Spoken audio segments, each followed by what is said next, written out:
Thank you for coming to this session. Today, we're talking about the future of server-side ad insertion. And I want to actually build on the conversation this morning from the gentleman from Sling said, over here you have the pay TV industry, and over here you have the streaming industry.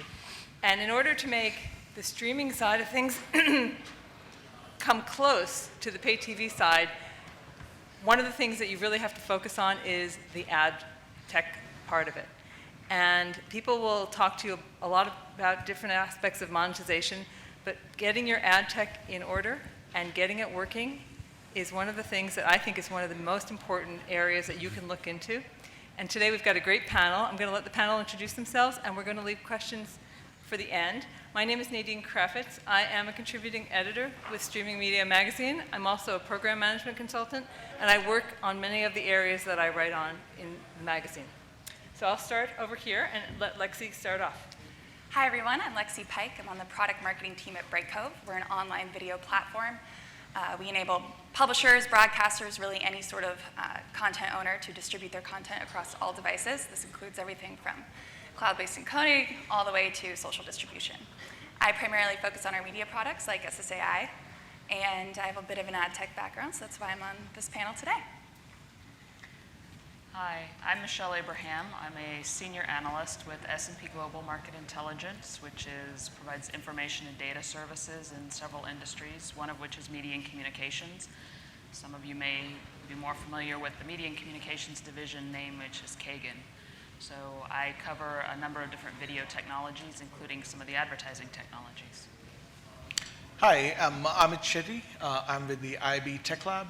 The Iab Tech Lab is a sister organization of the Iab, the Interactive Advertising Bureau, focused on the tech part of advertising, if you will. And I run the video and audio initiatives at the Tech Lab. That includes the video working group, the OTT working group, and what we call the TV convergence task force. So server-side ad insertion has definitely been top of everyone's mind at the Tech Lab for sure. A lot of the work that has gone into VAS 4.1 that was just released last week has been driven by server-side ad insertion needs, and a lot of work we're doing with VPay also is all driven by that. So that's why I'm here. My name is Tony Brown. I head up product and technology for Newsy. Newsy is a news company. We mostly cover U.S. politics and headline news. We call ourselves the news network for the next generation. We're actually the fastest growing news network in America right now. We started out in OTT, and then last year launched a more traditional cable channel that's currently available in 30 million homes and growing. Hi, my name is Joe Friend. I run ad technology for Fox Networks Group. Fox Networks Group consists of Fox Broadcast Company, FX Networks, Fox Sports, Fox Deportes, and Big Ten Networks, Nat Geo, bottle here, and as well as the interactive ad agency, Truex. I run the owned and operated platforms for desktop, mobile, tablet, and connected device, as well as the distribution agreements for the MVPD and the new DMVPD platforms, as well as the Hulu agreement, which we have stake ownership in, and then the cable set-top box video on-demand environments as well.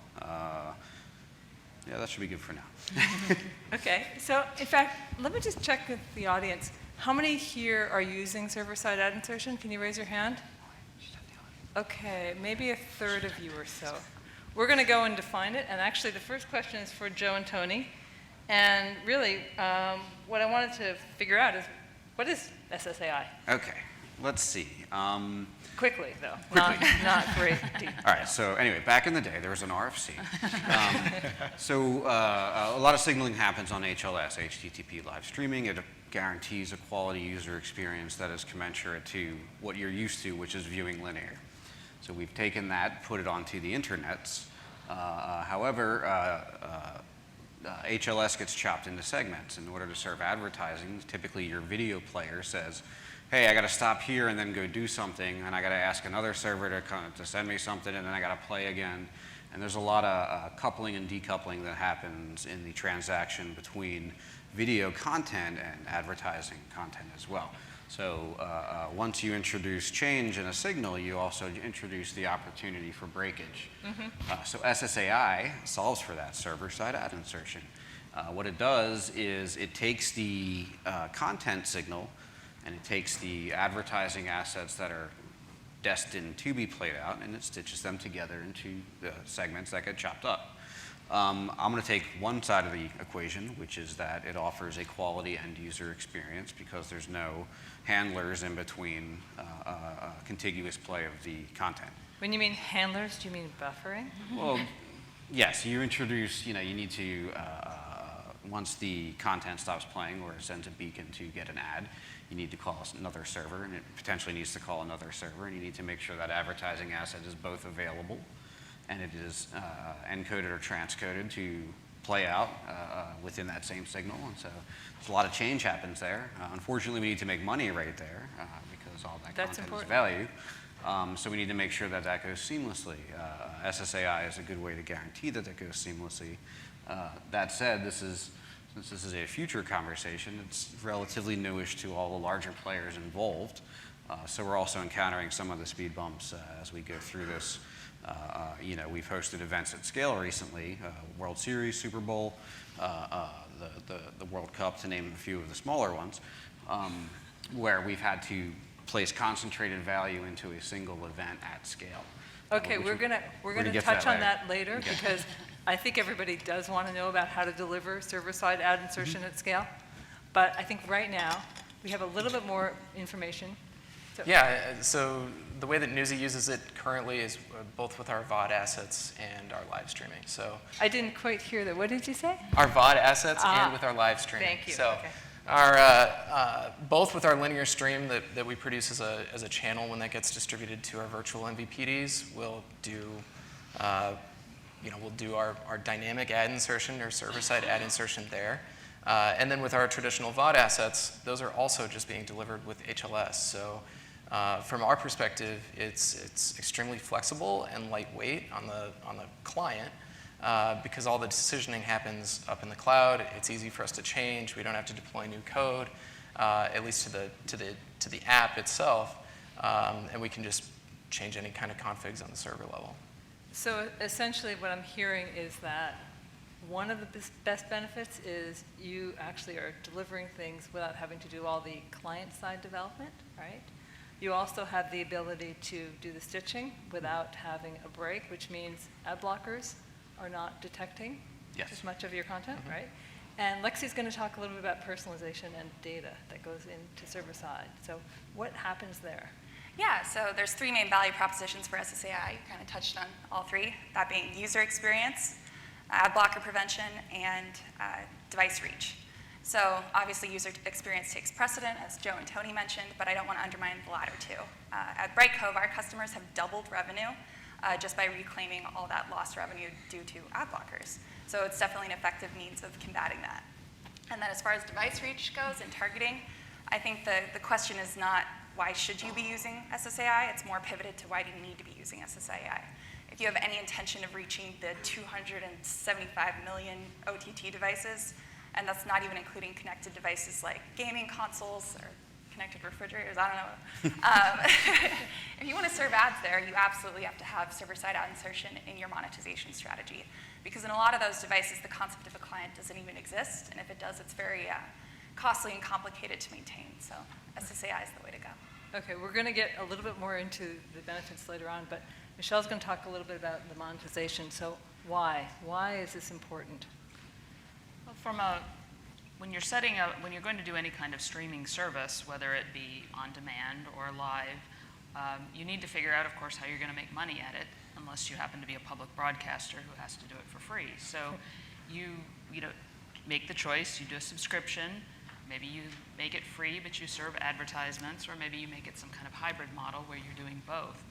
But we're looking at the number of households, and you look at the number of U.S. households who already have streaming services, it's reaching about 3/4 of households have at least one subscription VOD service, and you look at how many are they going to go up to. If everybody decides that they want to monetize with a subscription service, then people 10 services times $10 a month, they're going to be right back at their cable bill, which, as we heard this morning, cost is one of the reasons that people cut the cord. So the ad monetization is definitely, very important for future streaming services, and making the user experience with that service is very important as well, and being able to target and personalize the advertisement earns the provider more money, as well as typically makes the user more happy because they're seeing ads that relate to them. So, in fact, if you thought that server-side ad insertion wasn't that relevant, you might think, okay, this is a technology that I may not be able to put in place yet. But realistically, if you have half or more of the population watching content online in an ad-supported format, this is one of the things that you need to be able to work out the kinks in where your workflow is, and be able to figure out how to reach both your advertisers and also be able to reach scale. So Joe, you mentioned earlier about some of your events. What happened when you were starting to actually deliver ads at scale with some of your bigger sporting events? Okay, so this is probably a bit of the lengthier part of the conversation. Okay. But let's just take a look at standard VOD content, which, and if you look at VOD clip content, that's easily forecastable because you build a basis, and then you sell your inventory based on the discrete amount that you have to run day to day. So it basically goes, you can start at Monday, you go to Friday, you have an expectation of the size of your audience consuming that content. You can levy sales efforts against it with enough time for them to go out and sell that inventory, and then get whatever fill that you get. Secondarily, you can use demand sources to fill any of the gaps in the fill, whether the excess inventory is either saleable or not saleable. Not saleable inventory being inventory that was not forecast and therefore not covered. So VOD content, it's easier. You can package it up, you have a discrete amount of forecasting against it, you know what you have to sell. And you have an amount of sales budget in the pipes, and you know you can fulfill on it, and here's a nice easy equation that goes down the road like that. So that's good stuff. Secondarily, though, when you get into a live event, let's look at any game. I'm from Philadelphia originally, so I sat and watched the Eagles-Cowboys game, and unfortunately the Eagles defense didn't show up to that game. But what you had was an event, concentrated moment in time, that is not necessarily relevant after that event expires. You need to be able to run your value through there. And you got to do two things. You got to make sure that you have enough fill in there. But secondarily, you can't burn through all of your direct sold inventory in that single event. You will burn through your direct sold inventory in that single event if it scales beyond the audience that you forecasted. The audience that you forecasted is, well, let's just use concurrent streamers. It's the easiest way. So if you have, let's keep the number simple. You have 100,000 concurrent streamers, and it's an awesome game. Suddenly you have 250,000 concurrent streamers, or it's a crappy game and suddenly you have 25,000 concurrent streamers. In both situations, you're in a non-forecastable environment where you're either going to potentially over-deliver on your inventory, at which point you still have gaps to make up at the end of the month or the end of the quarter, or secondarily, you're not going to be able to fulfill on your direct sold commitments. So that's the size of the issue, if the audience scales up or scales down. You've got a lot of people, though. At a tentpole event, you basically are scaling up quickly. Correct. And how are you supporting that in terms of the service to actually make sure that your ads that are getting delivered? So, if you look at the World Cup, it was 64 games at off hours to the West Coast, which is where we're based. We have a lot of partners in this space. So if you look at our tech stack, and I'll use that as an example, we're primarily a freewheel house for order management system and ad decisioning. And then for ad insertion, depending on what platform you're consuming our content on, we have a combination of Adobe Primetime and MLBAM, or we have Verizon VDMS uplink service. So the issue, and then we have for the content delivery and replication networks, we have Akamai, so out at the edge. So when you have an event like that at scale, and the issue is if you run into an issue, you got to circle the wagons relatively quickly. If we had an issue in the game 2 of the World Cup where we were not seeing as many ad requests as the size of the audience indicated, we needed to jump in and figure out quickly what exactly went wrong here. So given the newness of it and where the future of the SSAI is going to go, it took a lot of heavy lifting to get the companies that we're partnered with to understand that a discrete amount of IP traffic has a high value to us. Some of the companies weren't even primed to filter traffic down to that level in a look-back scenario and say, oh, we dug into the logs and we've seen that this IP, blah, blah, blah. A lot of them are like, well, why is that of interest to you? It's just IP content. It's like, well, it's not. We run a lot of value through here. We need you guys to have mechanisms to be able to jump in and partner with us in troubleshooting and the potential cure. I think that was a learning lesson, a lessons learned scenario for all involved, and I think that we're going to see change that can accommodate it. We're already in, how technical do you want me to get here? Well, you've got a few minutes, and I'm sure, is the audience okay with a little bit more technology talk? So we've Yes, okay. We've made a few adjustments to things like segment size and then who owns the edge, the servers at the edge and the amount of servers at the edge. Everyone was a little surprised.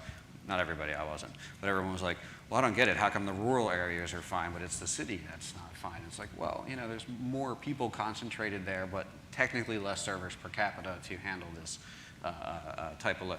So we've instituted some positive change there. We've done things like made sure that we gathered all the creative assets ahead of time, right. Built playlists, and I'll get into how do we get at scale in a second as well.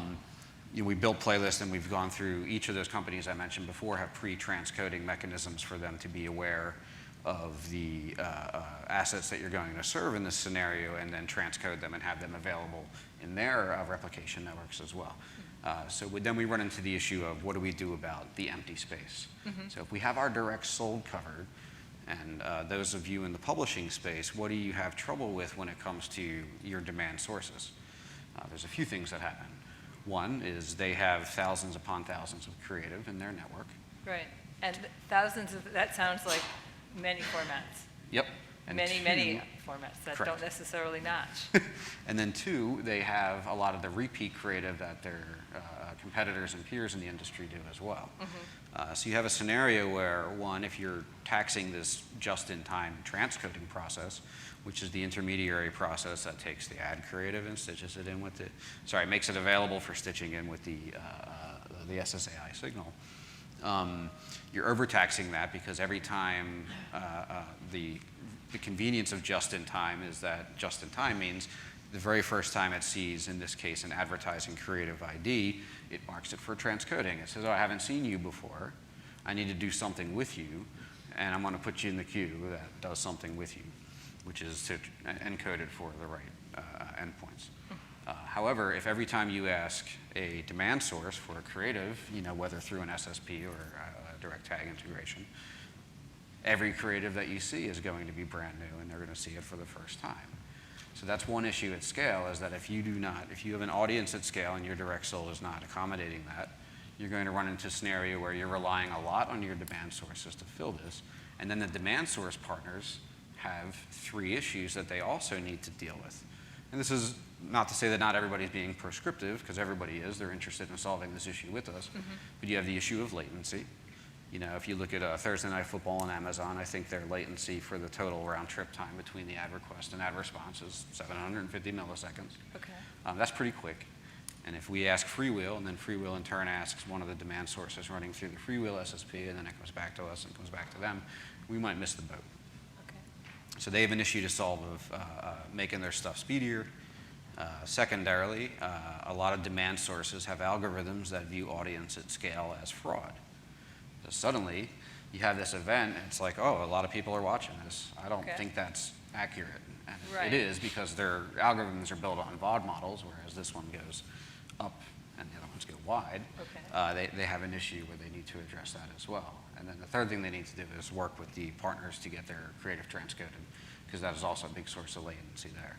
Okay. Okay, so I'm going to touch a little bit on the measurement, because the thing is that there's everything that Joe's described is something that IAB has sat there and looked at. And when you look at the, right now you actually are doing some new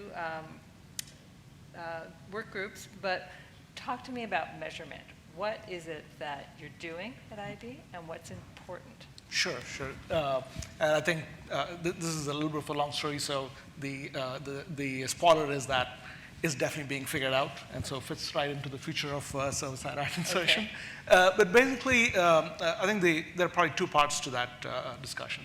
One is around what measurement really means on OTT platforms, and people have different views on that.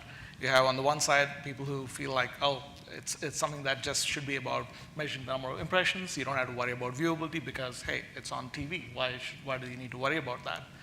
On the other side, you have the buy side really wants to have a consistent view of measurement across all platforms. They also would ideally not want to have to think about, okay, actually, the other part is fraud, right? So they do worry about fraud on OTT platforms, something that has been being brought up a little bit as well. So that's one side of the thing. The other part is really in terms of technology, right? So being able to, I think the MRC defines, would like to have measurement being done right from as a client-initiated technology, right? So right from the device that's actually being used by the user. Now with server-side ad insertion, that's actually kind of going to be limited. So you got to really understand what does it really mean when you're talking about server-side ad insertion. Now, working through this again in case anybody in the audience doesn't have this background. So in terms of the measurement right now, previously in client-side advertisement, you had to actually follow each and every device that you were supporting, right? And now, what are you doing about this? Right. So what typically happens is that your signals about measurement come right from the end device, right? So your mobile device or your desktop browsers, whatever that is. Right. Over here with server-side ad insertion, those signals are really going to be coming from the server side. Okay. And so there is an extra level of trust that has to be figured out. That's the part which I think the third-party vendors are kind of trying to figure out. Okay, what makes sense? Do we have a accreditation model where we certify specific publishers, which might be difficult to scale, or do we have some other solutions that might work? In fact, one of the things that what we are working on is, so open measurement is one of the initiatives at the IAB Tech Lab, which is driven originally from the mobile side, and pretty much any of the verification vendors you can think about, Double Verify, Moat, IAS, everyone is part of that initiative. And that was really driven by the publishers saying, hey, we cannot actually have multiple SDKs on our mobile apps, right? So depending on who the buyer is, having to insert a different SDK. And so all the vendors agreed on, okay, let's have a shared SDK, and not exactly open source, but kind of driven by a commit group with all those folks on it. And now you can actually trust that source at that point. That's for the mobile side. We extended that story on the web side. Okay. What we are hoping to do is to have a similar story on the server-side ad insertion and OTT side as well. Something that's being worked on still. We don't know exactly how it's going to play out, but that's where we're headed. Let me ask the audience the question here. So for those of you who are doing measurements on multiple platforms, is this one of the issues that you have, if you raise your hand, when it comes into your measurements and your measurements being consistent across your platforms and being able to report correctly? And okay, we've got a few people here, not as many. So it sounds like the work that you're doing is how far out in terms of the research? So I think that, there are a couple of different things that are going on. So one is what I talked about, open measurement on OTT and SSAI. That's probably a little bit further out. Okay. With VAST 4.1, we have actually done a number of things, defined a set of things around signaling using the HTTP headers and so on, kind of trying to standardize around that. We also defined an IFA, identifier for advertising on OTT platforms, which hopefully should help with a lot of these measurement-related questions. So I would say some things probably pretty soon, especially VAST-related. Other things around standardized like open measurement story for server-side, probably a little bit further down the line, probably into mid-next year maybe. Okay. And in fact, I want to jump probably to you, Tony. So with right now, with how you're working, are you using the Iab Guidelines and being able to integrate that into your workflow at this moment? Or are you finding it's something that you're working towards? And if you are working towards it, what are the things that you need to look and address? Yeah, I think everyone's working toward it. I think what we find is, especially as we line up new DSPs, that there's always little things that have to be adjusted to get their demand flowing. And I think it's something that's coming, and everyone's working on it, and everyone's trying to find where that common ground's going to be. But everyone's also coming out of this, out of like the client SDK realm, where everyone expected you to install their SDK, and then you'd have 4 or 5 different SDKs installed on your app, and you were trying to manage between all of them. And so I think that we're just seeing this shift from this idea that everything can be based on an SDK to where we really need a standard at the server level, so that signing on a new DSP is as easy as inserting URL or some kind of credentials. Right, and just out of that point, I should say, even though WAS 4.0, which is the first time we actually seriously looked at server-side ad insertion, has been out for about 2 years. It was a bit incomplete. We've had a few people implemented who really had big server-side ad insertion businesses, but for the most part, people didn't implement it because the verification story was not complete in that.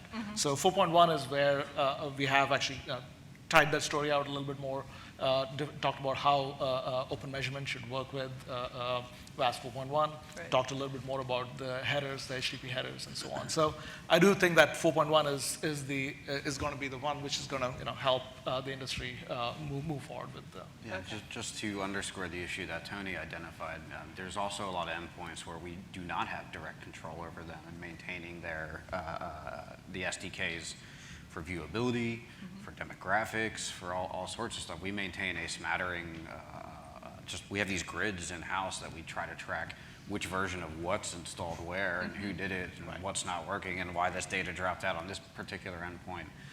It's super challenging to maintain things in that piecemeal way. And any opportunity to centralize and to standardize makes our lives better. Okay.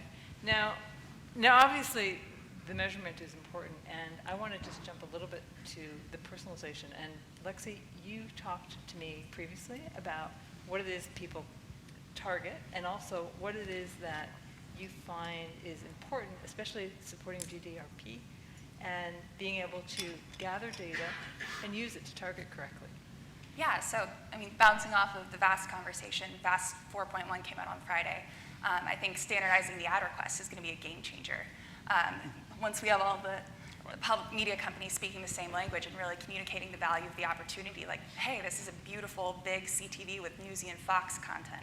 This isn't a screen where you can navigate away and open a new browser.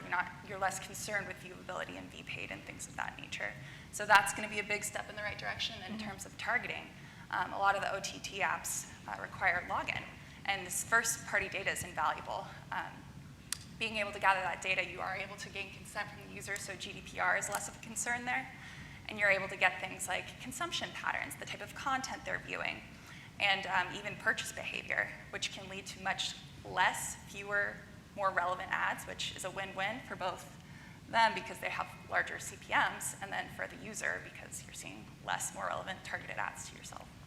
Now, people have said that being able to have focused advertisement that actually speaks to them will keep them watching content. And so realistically, if you have content that is more focused to the viewer, you're personalizing it. But Joe, once you get to scale, can you actually personalize ad delivery to every person that you have to get to?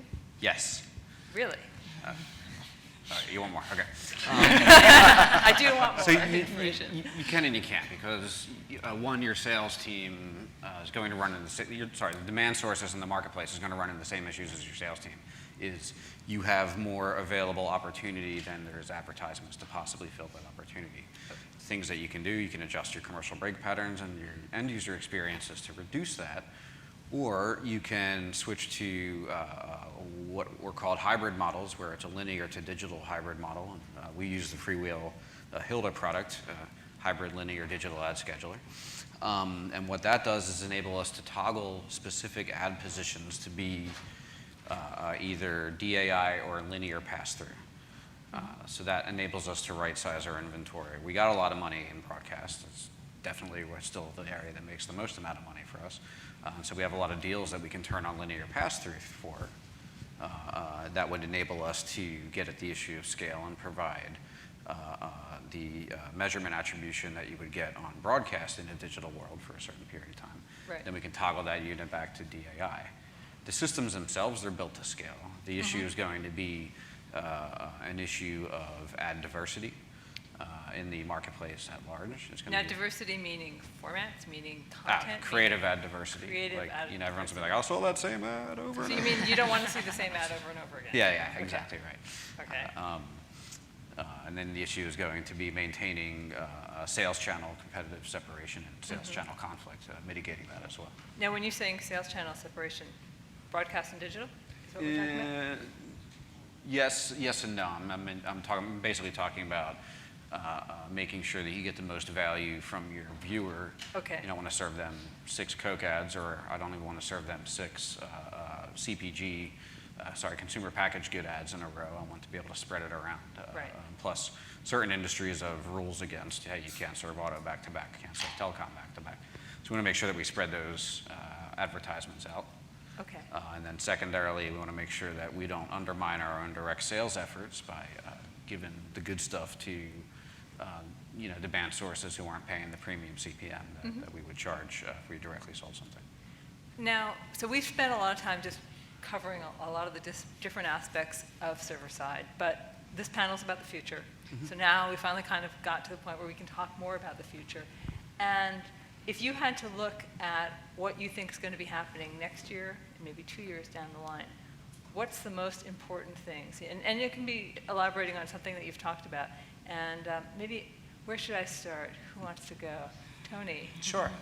I think it's, for Newsy specifically, it's scale of the marketplace, and also scale of our audience, but the marketplace has to grow along with it, because, kind of to what Joe was saying, we've got, within an ad break, there's an opportunity for, X number of ads, and sometimes for those individual auctions, we'll get the same creative back, whether it's from the same DSP or not. And just the way that I see this growing, that's one of the big solves that we have to figure out is how we make that ad break experience as good for our viewers as just regular, like, old traditional linear television, where it's programmed out by a human and they make decisions on where those ads run because of, there's rules in place and there's pieces that make sense. But for us, that's something that we see, especially during the election season. We got all kinds of feedback from viewers who were just tuning into Newsy for the very first time and wondering why we were running the same political ad back to back to back, getting it from different DSPs, but when everything's targeted by geo and being a national network, we're not focusing necessarily our coverage or our content to a specific geo. It's a national broadcast. So, the ad creative mix that's available in New York City is totally different from what's available at that moment in Boise.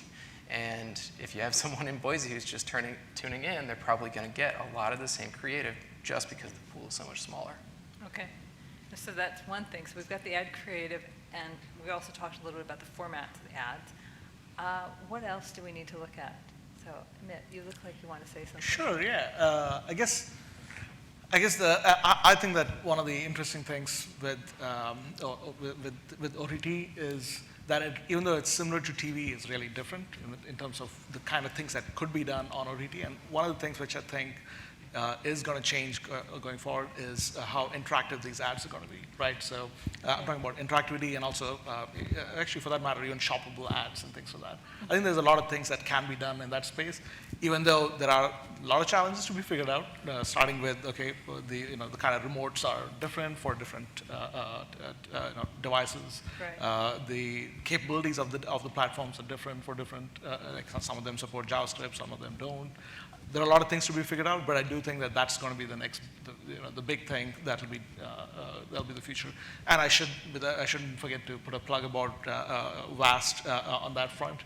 So in VAST 4.1, we've started the concept of something called VAST interactive templates, which is a very basic interactive experience, not a full-fledged executable like VPaid, but more around, you have just a set of data that you pass in within VAST. The publisher or the platform has to implement it.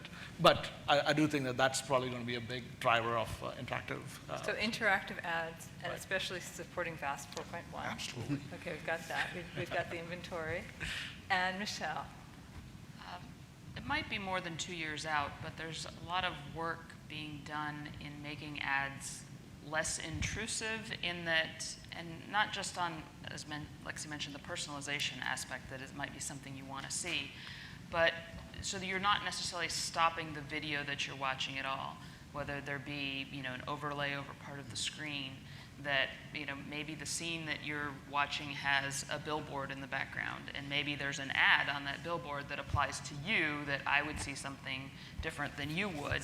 So there's work ongoing in being able to make the creative even more creative with regard to the personalization, so that it's not necessarily stopping the video that you are watching. So I think that'll be very interesting to see what happens with that in the future. But I do think it's more than 2 years out. Okay, all right. And Lexie, how about the last word here? Yeah, so there's two things I'm super excited about. One is expanding that marketplace through standardization of the ad requests. It's really frustrating to me. If you go back to the session this morning, someone asked Warren, why do I see the same ad over and over if this targeting is so sophisticated? The technology's there. We have frequency capping. We have pacing. We have competitive separation. Just buyers aren't accustomed to buying in these environments, and the demand just isn't there. So hopefully once the ad request is standardized, the opportunity will communicate itself, and more people will start being more comfortable buying there. Standardization isn't that exciting. Something that is really exciting is this idea of interactivity, whether it's in content purchases, in-app purchases, things like that. I think someday we're going to have an interactive remote. It'll be voice controlled, and it'll say, wait, buy this, or remind me to buy that later. Super cool stuff is going to start happening on that forefront. Okay. And I think that since we have seen that people do watch ad-supported content, and that is a very viable entry point for a lot of services, that one of the things that we wanted to do is ask you for the questions that you had for these folks and see what else are you thinking about or what you need to know about. So we have a couple minutes for questions. Does anybody here have one? Gentleman back here. Are you the NBC guy? Yes. NBC guy. Sarge. So the question is, how do you solve for multi-CDN delivery of SSAI? And we talked about that on our call. Sorry, I missed the first part. How do you solve for multi-CDN delivery for SSAI? And what's the particular issue you have?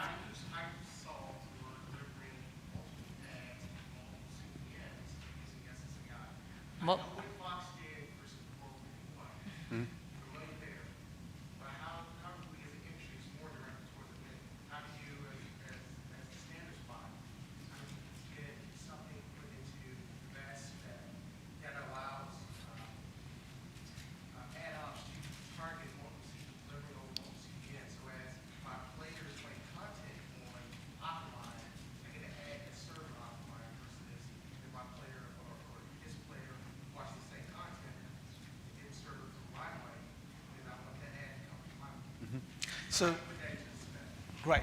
So the question here is, how do you get ads from the same CDN? Would that be it? How do you solve?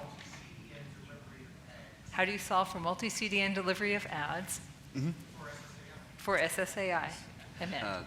So I don't think I'll be able to answer all that, but I can tell you one of the things which we have added in VAST 4.1 is the concept of a universal ad ID, where you basically the idea is that the ad creative has an ID associated with that, and now you can use that ID for it, so that you have already checked that you already transcoded that ad and streamed through that I guess, regardless of which CDN you're delivering it from. So that I think is the big thing. I suspect you can probably answer. Yeah, and more.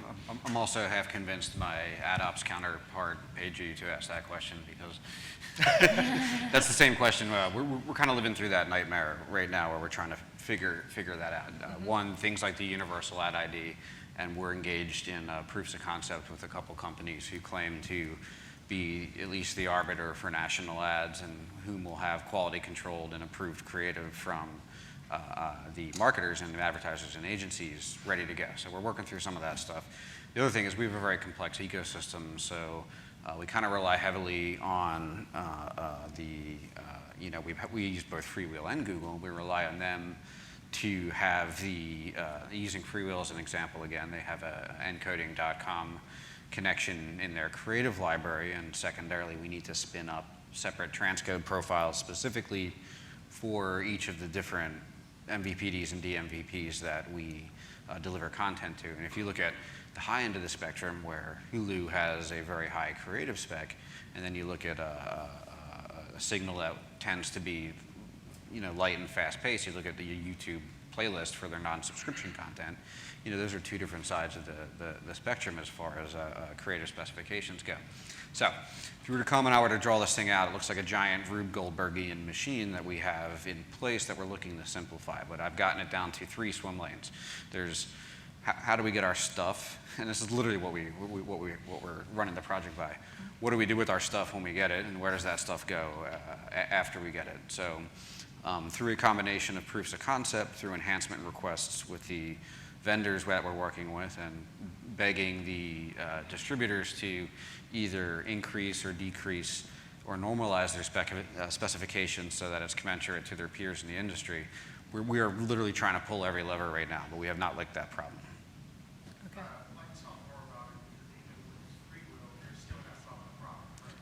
Yeah, they would just add different transcoding profiles, and then.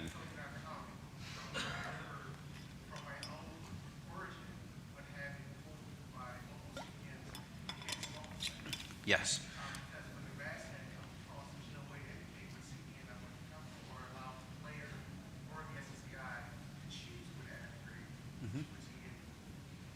But if you look at what like a Hulu does, and they don't, they basically unpackage all of their creative and market for ingestion. Yes, absolutely. But that's their mechanism for preventing the issue that you're detailing. So I think a lot of different people are trying different ways to do it. I don't think anybody's centered on the right approach, but I'll definitely let you know. Okay, I've got time for probably one more question. Gentleman here. My name is Amit from Untitled. I have 2 questions. Maybe I'll let you guys pick one or the other. JIT of ads and ultra-low latency, challenges on that. And then anything on the spec side for personalization of ads. Because OTT allows personalization of content, so is there anything on the ad space as well? So the question.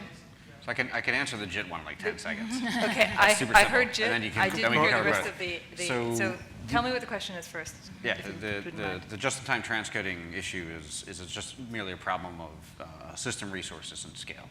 All the companies that claim to be great at it suddenly get the surprise of having all the demand. That issue I detailed before about the many creatives, and it gums up their systems. That's going to last 6 months, and then they're going to fix that. So what's the question you ask them when you? Well, they're just going to overpower that workflow and add more hot metal to it. Yeah, that's exactly what I think they're going to do. We can have a friendly bet to see if that manifests, but they'll have to. And on the personalization front, I'd say there are probably 2 things to look at.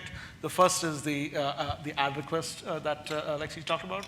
Right? So OpenRTB has always had the ability to send information about the user in the ad request, while on every other non-auction related ad request, you didn't really have much, especially on the OTT front, right? Where you cannot really depend on a cookie or anything like that. So that's one thing which has been added in VAS 4.1, and definitely should look at that. The other thing, I'll be honest, I don't know enough about this, but we also have a dynamic ad effort going on. That's the other thing to look at, where we're talking about having different data sources, being able to, that you can connect to your ad and then show different creatives based on what the user information that you get is. So. Okay.